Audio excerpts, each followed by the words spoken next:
Hi అండి, welcome back to our channel my kitchen. ఈరోజు video వచ్చేసి ఇలా క్యాబేజ్తో పకోడీ అండి. టేస్ట్ అయితే సూపర్గా ఉంది. చాలా క్రిప్సీగా చాలా బాగా వచ్చినాయండి ఈ పకోడీలు. ఇది పప్పు అన్నంలోకి, రసం అన్నంలోకి, పప్పుచారులోకి సైడ్ డిష్గా సూపర్గా ఉంటుందండి. లేదా ఈవినింగ్ స్నాక్స్ లాగా తినడానికి కూడా చాలా బాగుంటుందండి ఈ పకోడీ. కాబట్టి తప్పకుండా ట్రై చేయండి ఫ్రెండ్స్. ఇంకా దీని ప్రిపరేషన్ చూడండి. వీడియో ఎక్కడ స్కిప్ చేయకుండా చూడండి. ఇంక వీడియో స్టార్ట్ చేసేద్దాం, చూసేయండి. చూడండి, ముందుగా క్యాబేజీని తీసుకొని ఇలా కట్ చేసుకోవాలండి. అంతానికి ఇలా ఈ సైజులో ఉంటే చాలు, సరిపోతుంది. ఇలా కట్ చేసుకుందాము. ఇంకా అతన్ని ఇలాగే కట్ చేసుకోవాలి. తర్వాత ఒక గిన్నె తీసుకొని మనం ముందుగా కట్ చేసి పెట్టుకున్న క్యాబేజీని వేసుకుందామండి గిన్నెలోకి. చూడండి, ఇలాగ వేసుకోవాలి. ఇంకా తర్వాత కరివేపాకండి, ఇలాగా కరివేపాకు కొంచెం చుంచుకొని ఇలాగ వేసుకుందాము. ఇంకా చిన్నగా తరిగిన కొత్తిమీర అండి. తర్వాత 2 పచ్చిమిర్చి తీసుకొని ఇలాగ చిన్నగా తరుక్కొని వేసుకోవాలండి. తర్వాత ఒకటి మీడియం సైజ్ ఉల్లిపాయ అండి, ఇలాగ చిన్నగా తరుక్కొని వేసుకోవాలండి. తర్వాత అంతా ఇలా కలుపుకుందామండి ఒకసారి.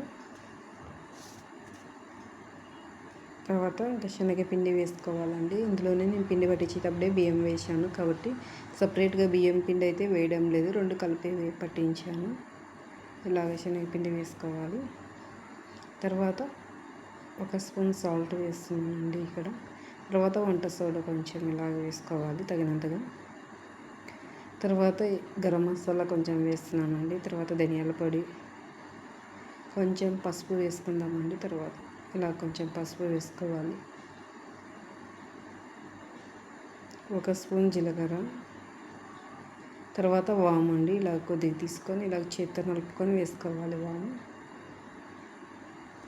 చూడండి, అన్నీ ఇలాగ వేసుకొని ఒకసారి కలుపుకుందామండి. అంతా కలిసేలాగా కలుపుకోవాలి. చూడండి, వాటర్ ఇందులోనే ఉంటుంది, ఒకేసారి అంతా వేసుకోకూడదు. వాటరు ఆనియన్స్లో ఉంటుంది, క్యాబేజ్లో కూడా వాటర్ ఉంటుంది కాబట్టి చూసుకొని వేసుకోవాలండి వాటర్. చూడండి, ఇలాగ కొద్దిగా వేసుకొని కలుపుకుందాము. చూడండి, కొంచెం గట్టిగా కలుపుకుంటేనే ఇవి బాగా క్రిప్సీగా వస్తాయి కాబట్టి వాటర్ చూసుకొని వేసుకోవాలండి. మరి అంతా ఒకేసారి వేసుకున్నట్లుగా చూసుకొని వేసుకుందాము.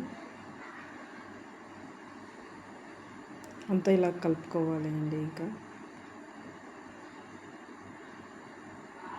చూడండి, ఇలాగ అంతా కలుపుకోవాలి. ఇంకా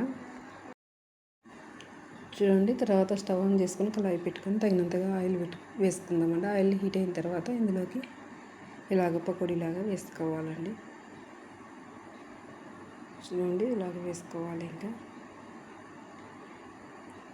ఇలాగ ఇవి వేగిన తర్వాత రెండో వైపు తిరిగి ఇలాగ వేగనివ్వాలండి.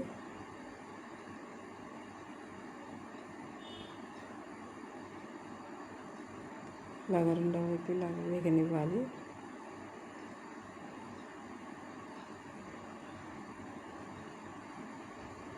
చూడండి, ఇంక ఇలాగ వేగితే చాలండి. నూనె వేసి ఒక ప్లేట్లోకి వేసేసుకుందాము, సరిపోతుంది. ఇంక ఇలాగ వేగితే చాలు.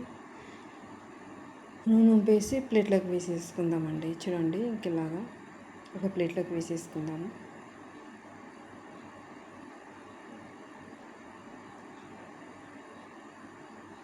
ఇలాగ వేసేసుకుందాం.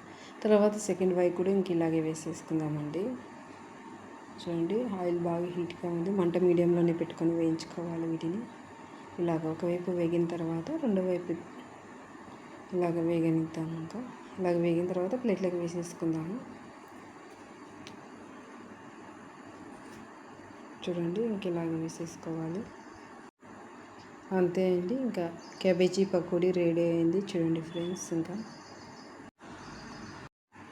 చూడండి, వేడి వేడి క్యాబేజీ పకోడీ రెడీ అయిందండి. చూడండి, చాలా బాగా వచ్చినాయి, క్రిప్సీగా చాలా బాగుంటాయండి. ఇది పప్పు అన్నంలోకి, రసం అన్నంలోకి, సాంబార్లోకి కూడా చాలా బాగుంటాయండి. సైడ్ డిష్గా పెట్టుకొని తినడానికి ఇలాగ పచ్చిమిర్చి వేపిండి ఇది కూడా తింటే ఇంకా చాలా బాగుంటుందండి. వీడియో నచ్చినట్లయితే లైక్ చేయండి, షేర్ చేయండి, సబ్స్క్రైబ్ చేయండి ఛానల్ని. లైక్ అయితే తప్పకుండా చేయండి, వీడియో ఎక్కువ మందికి షేర్ అవుతుంది. సబ్స్క్రైబ్ కూడా చేయండి వీడియోనైతే. ఇంకా అంతే అండి వీడియో. ఇంకా బాయ్ ఫ్రెండ్స్.